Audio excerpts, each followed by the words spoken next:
Germon 7 viename, garų prietaisas ir kas svarbiausia, kad jisai nenaudoja visiškai jokios chemijos. Čia pripilsim tik vandenuko ir jisai turi netgi 7 skirtingus antgalius, tai mes galim ir grindis, ir langus, ir stalviršį, ir vonę, ir tualetą, nu žodžiu, viską galim su juo valyti. Ne kartą skundžiaus, kad pagrindinės problema man virtuviai yra virtuvinis langas, nes jisai žiauriai apsitaško riebalais. Tai dabar turėsiu ginklą, kuris man nugarins visus maisto liukučius.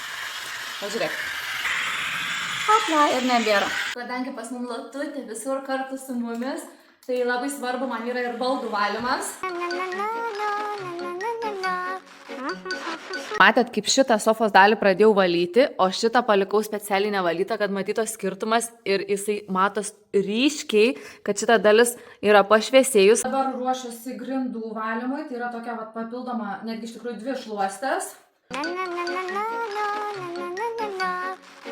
Matot, garo srovelė, va čia va visur šlapia, bet pravažiavus jokio šlapumo nelieka, visur sausa. Dušiniai turi tokius porą kampučių, kurie va tokie va jau kažkokių kalkių rūdžių priaugę.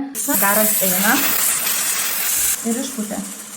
Matėt, šitą Germon 7 viename garų valymo prietaisą naudojau ir langams, voniai, baldams valyti.